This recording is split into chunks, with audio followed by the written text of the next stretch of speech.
What's up, Tailgaters? You're in the booth with Tailgate Nate today. The road to predict all 136 FBS level college football teams this summer is very nearly complete, and we are in Philadelphia, Pennsylvania. The Temple Owls get a new head coach this year, and is it finally time for this Temple program to rise back towards the top of the American Conference? You'll find out what I think in this video. My name is Nate Pope, otherwise known as Tailgate Nate, and I want to thank you all so much for clicking on the video, and of course, for helping to support the channel. You want to support it even further, then please do me a favor, hit that subscribe button down below, and even ring the bell while you're at it. Turning on notifications will ensure that you don't miss a thing during prediction season, and especially will lead you to not missing a video during the college football season, and it really is a big support to the channel. I am a sports media graduate delving into the professional world of the industry, so if you all want to see the cool stuff I get up to while still being up to date what goes on this very YouTube channel, please do give me a follow at TailgateNate29, Twitter, Instagram, working on some other socials as well. You can even email me, tailgatenate29@gmail.com. I really do appreciate you all for supporting and interacting with me and the channel in whatever way you may be doing so.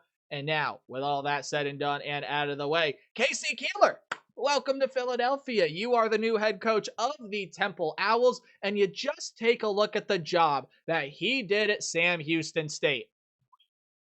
That is very impressive. Good job, Casey Keeler. He really flipped that team around from year 1 at the FBS level to year 2 at the FBS level last year, winning 9 regular season games. They might have even gotten to 10. I believe that they claimed victory in their bowl game. Don't quote me on that, but at very least, a 9-win team with Sam Houston State last year helped them, I believe, get to a national championship at the FCS level. So a really good hire here for Temple, a guy that is proven, a guy that now has FBS experience under his belt, and he's looking to bring this team back towards the top of the American. How do we do preview predictions around here? Well, we are going to go through a roster overview, offense to the left, defense to the right, and at the end of the video, we'll dive on in to the Owl football schedule, where I will give it a game-by-game preview and prediction. And overall, this video is here to tell all of you what I think about the Owls in 2025. I wonder why the green screen is doing that to my hair.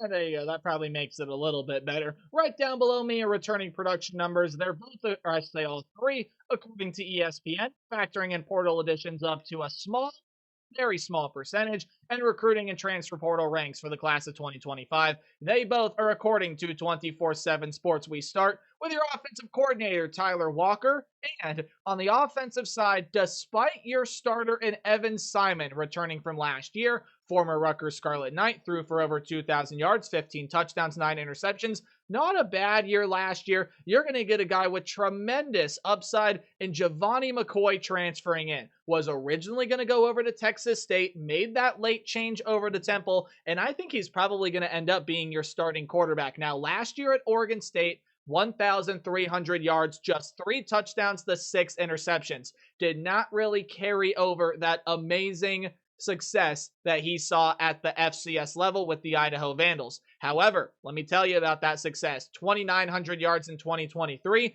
15 touchdowns, 8 picks. Okay, his best season though in 2022. 2,735 yards, highest completion percentage of his career, with 27 touchdowns and 7 interceptions on 9.2 yards per attempt. Again, that's not yards per completion, that's yards per attempt. Yards per completion going to end up being a lot higher.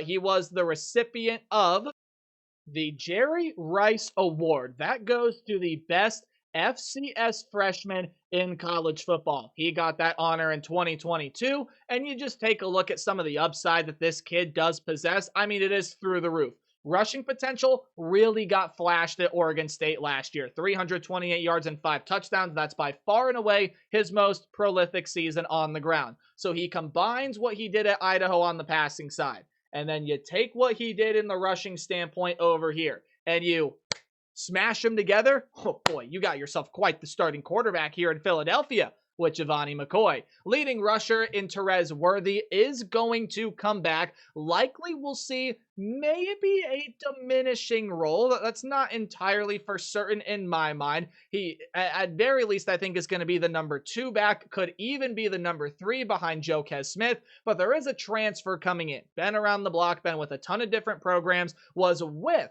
Sam Houston State and Casey Keeler last year. 745 yards and 7 touchdowns. for Javion or Jay Ducker. He is a stellar running back that also saw time at Memphis and also had a pretty good start to his collegiate career over with the Northern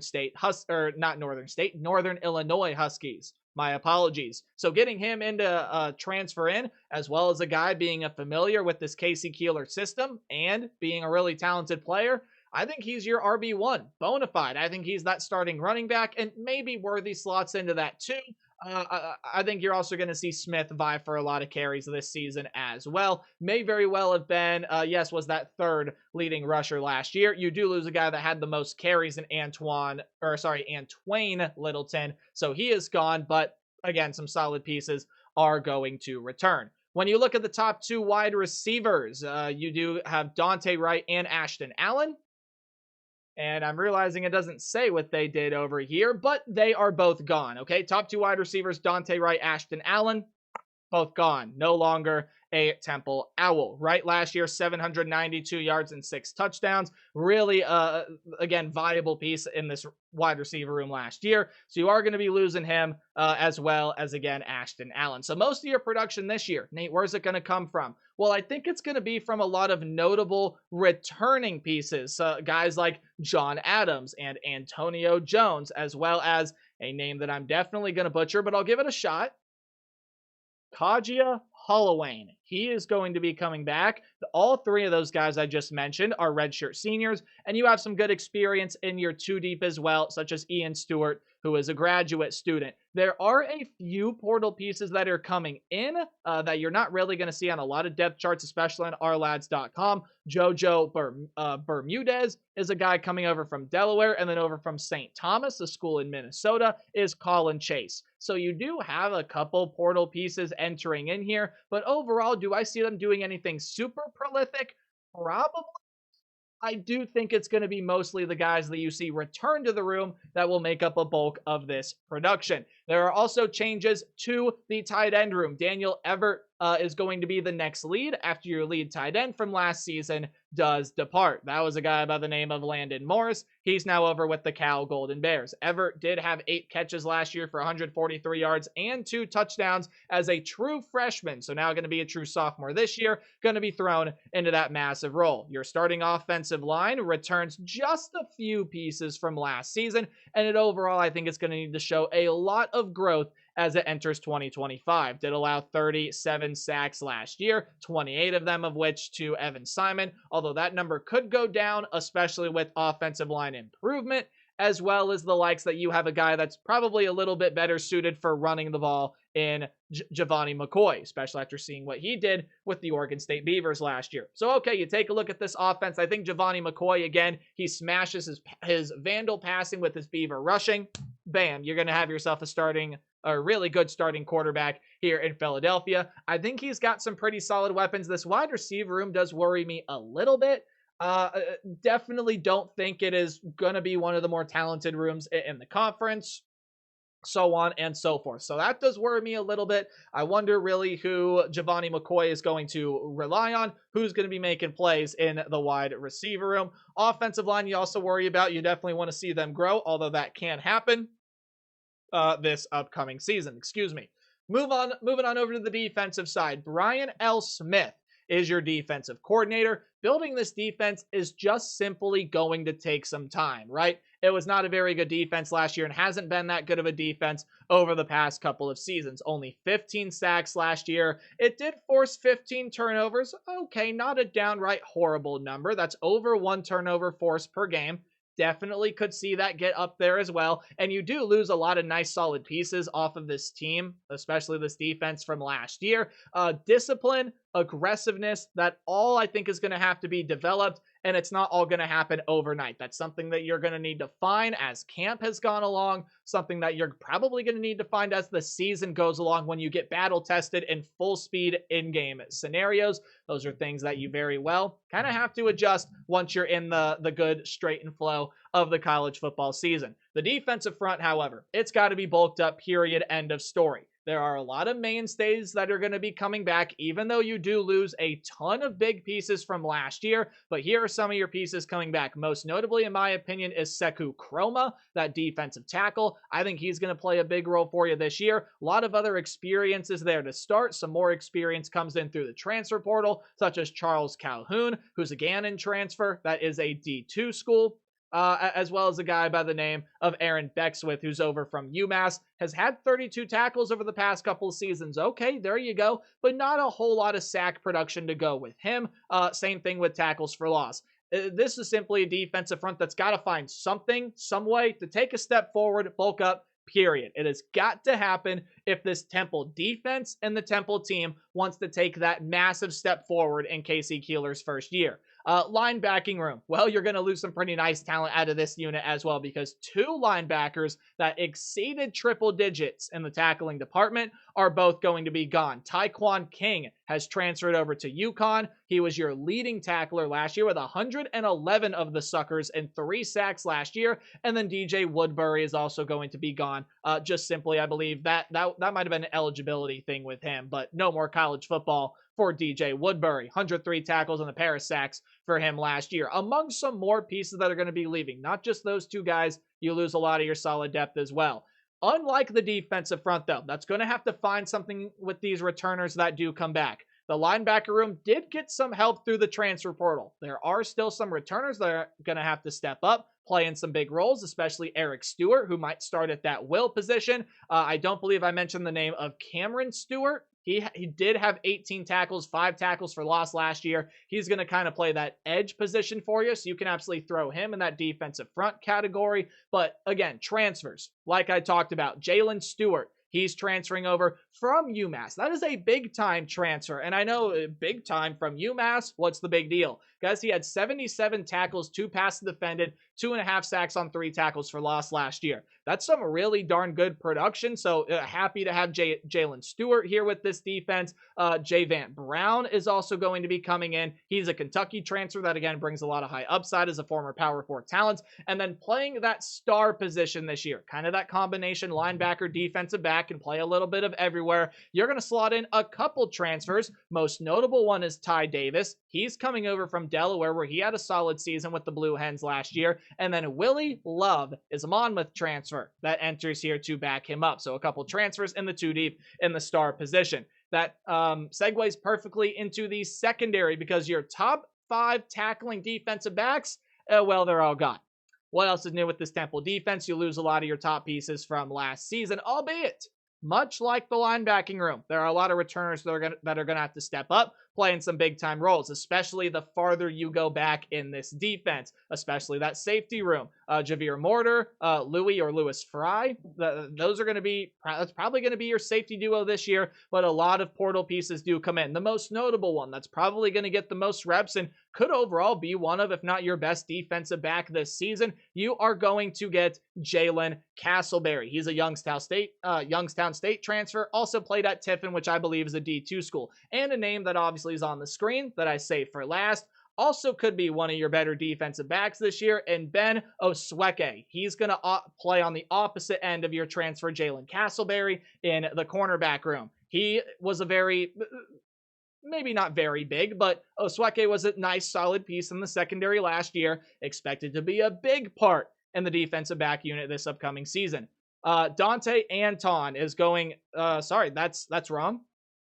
Hey, there you go. Sorry, Dante. Dante Atten is going to return to punt, while a new kicker will stepping up, going to be one of Carl Harden or Lucas Glassburn, both younger guys. That's your special teams report, because kickers are people too. I'm so sorry, Dante. Messed up the name. Typo. I do apologize. This is a Temple team that when you take a look and you see the talent here, I think I can see the vision, right? I can see where Casey Keeler wants to take this team. For me, as of right now, and you'll find this out when we look at the schedule, actually right now, that this is a Temple team that, look, does not have an easy road in the American Conference. And there are 2 really tough non-conference games. And again, you can take a look at their American schedule. It is not an easy road. You got to play, at the very least, 6 teams that probably are going to be in a bowl game this year. You take a look across the schedule.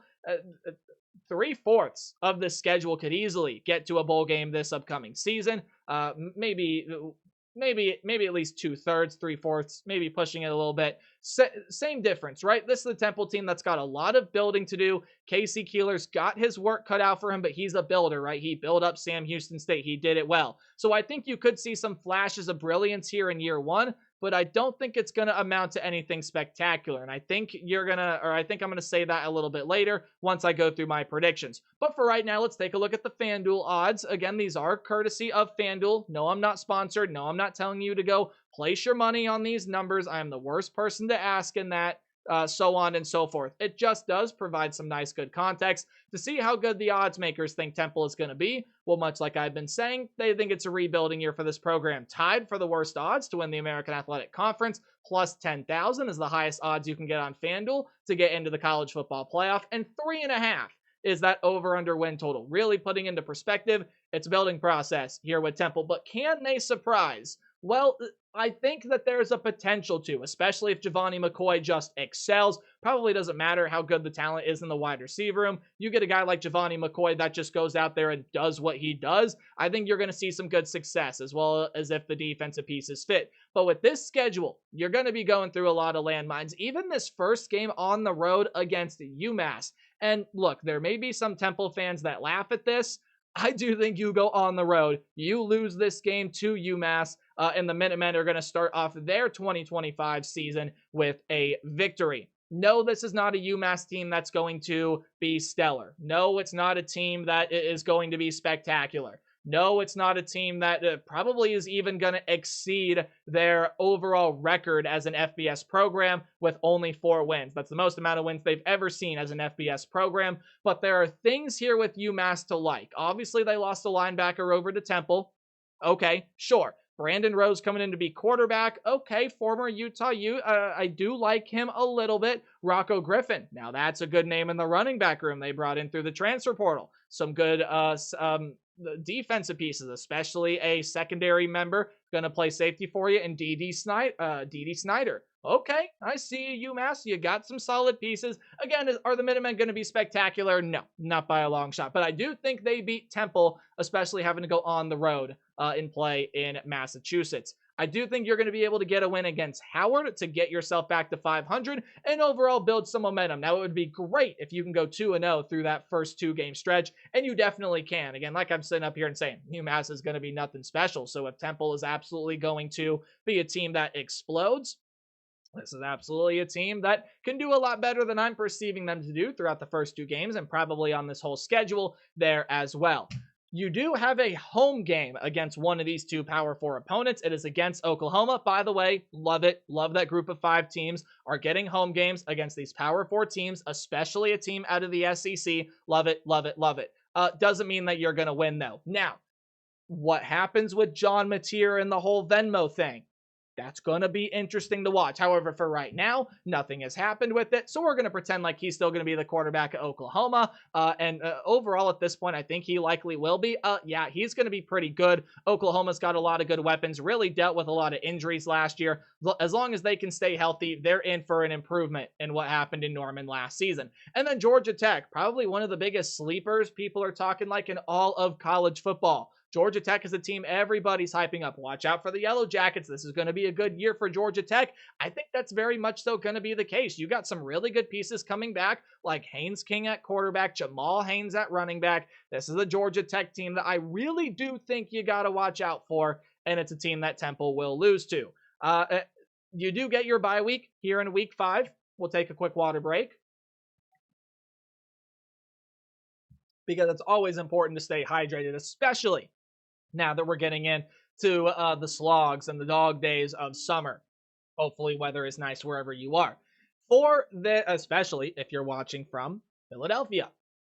This is an American Conference schedule that, again, I just don't think is going to pan out too well for Temple, mainly because when I look at it, okay, I can maybe see you competing against Tulsa. I think you definitely, or I should say maybe you can compete against Charlotte. I think you definitely can compete against Tulsa. Maybe if East Carolina is down, okay. North Texas, yeah, we'll see. But overall, man, looking at this schedule, you just got a lot of teams I think are going to be really good out of the American this year. And it starts off with two, UTSA and Navy. Probably could be a preview of your conference championship game right there, UTSA and Navy. Those are two teams I definitely think can make the run to do so. Now, UTSA not going to have as poor of a season as they did last year. Program standards are much higher than that. UTSA is going to be a team that, look, Owen McCown going to take that next step. They got a lot of good defensive pieces. Wide receiver room returns a ton of talent. And Jeff Traylor's one of the best head coaches in the conference. UTSA wins there. And the Navy is going to beat Temple as well. You get a chance to watch a Navy game this year, which you should absolutely make time to do. I know everyone's going to care about the Ohio States and the Clemsons and the Oklahomas and the Texases and whatever, right?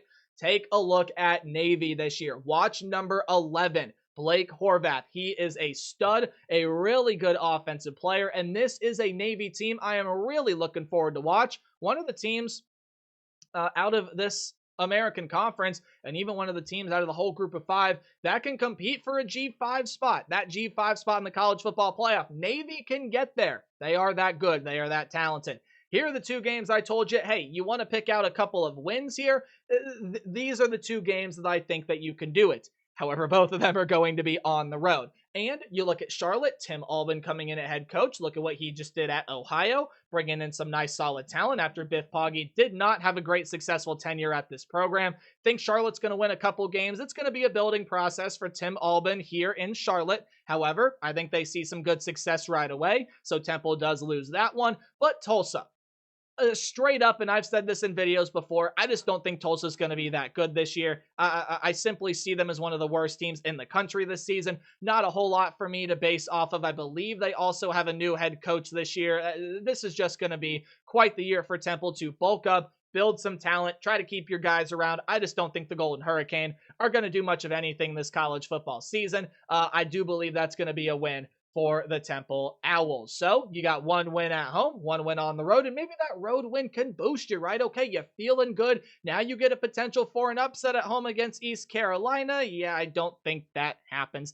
This is the Pirates team that I'm actually really excited to watch, and I hope they exceed my expectation. No rooting interest here, just as a pure college football fan. Hey, when East Carolina's good, that fan base gets loud. College football kind of feels more exciting, especially as a guy that watches as much college football in the group of five realm as I can. Blake Harrell's got a really, really nice team with Caden Hauser coming back, Anthony Smith and Yannick Smith coming back in that wide receiver room, and some really good defensive pieces returning, especially on that defensive front. Yes, you lose some good pieces out of the secondary, especially that superstar corner that's now off to the NFL. East Carolina's still going to be good.